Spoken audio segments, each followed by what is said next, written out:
As you can see, I have 5 live audience members. Now that we got that out of the way, we'll get into this presentation. Communication skills by yours truly, Xavier Allison. So what is communication skills training? Good question. So training or studying different ways to improve your communication competence. Things to practice while communicating. There are a number of things. Eye contact, asking questions, and a very important one is making sure that all parties involved understand what is being discussed and understand the situation clearly, and there's no disagreements or misunderstandings. Another thing, learning the different forms of communication includes includes nonverbal, which is body language, tone, and hand movements. It includes verbal, it includes face-to-face interaction, social media, and online.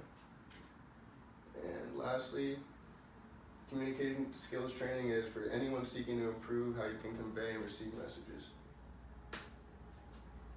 Now, why is it important?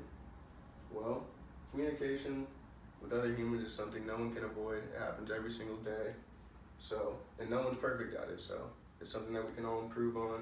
It's something that can benefit us all, and there's no reason that we shouldn't work on it because it's unavoidable, communicating with others.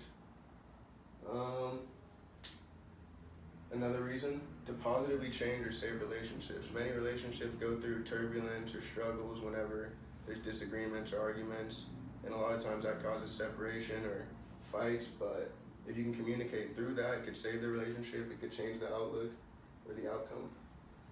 Another reason, to better understand people and to learn how to effectively communicate according to the person you're speaking with. Because everyone's different. If I'm talking to you, or I'm talking to someone else, I'm going to talk differently depending on who I'm talking to and depending on the situation, the person, and so on. So the number one skill I wanted to work on this semester was listening. So we always know what we're thinking, what we have to say, our opinions. We always know that. We always know what we're thinking, but we don't always know what the other person's thinking. So we need to gain perspective. Having a dual perspective is key. You gotta put yourself in the other person's shoes, because if you can put yourself in their feet and kind of get a clue what they're thinking and understand how they're feeling, it'll help you better communicate with them, and it'll help you understand how to talk with them better. Let's see, hearing is not listening. There's a difference. Hearing will be someone telling me one thing, I hear it, goes in ear, out the other, I don't remember it ever again.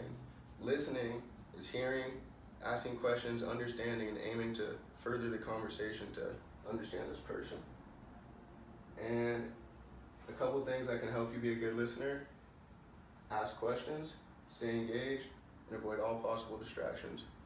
Staying engaged, there's a couple things to that. Maintaining eye contact is key. If you don't maintain eye contact, many people you're speaking with will probably think you're not listening. They'll probably think you're heading somewhere else, which leads me to avoiding distractions. Don't have anything going on in the background. Don't be on your phone. Don't be looking at the TV. Just pay attention to the person at hand, and then they'll know you're really listening.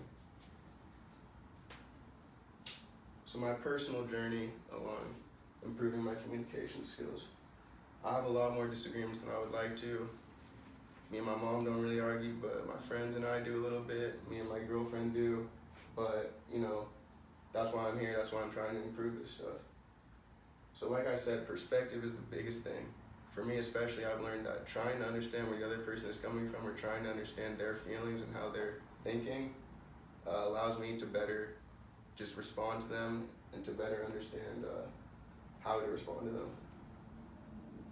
Another thing I did, I increased my eye contact. Now whenever I'm having a conversation, I stay fully locked in with someone so they can feel that I'm giving my full attention and 100% what I want to hear, or I want to hear what they have to say. I've also started to use hand motions and nonverbals to help me get my message across, as you see with the little hand motion. And I feel like that's helped me a lot. People maybe pay more attention to me because of that, but it's another thing. Another big one is using I statements instead of you. For example, if you're in a fight with someone or they did something you don't like, if you come at them and just say, you did this, or you were blah, blah, blah, you were this, that's not gonna work. If you come at it with like, hey, I feel really upset about what you said the other day, like, I don't know what was going on, but it just hurt my feelings. Maybe they'll be like, oh, wow, I didn't realize that hurt you like that. Like, I'll consider changing it. And then lastly, I learned that listening is as important as speaking. Like I said, you know what you're gonna say, you know how you feel. Maybe talking and getting your point across isn't always the best thing to do. Maybe it's better to listen to what the other person has to say. Try and get a better feel of the conversation. That's all I got. Thank you.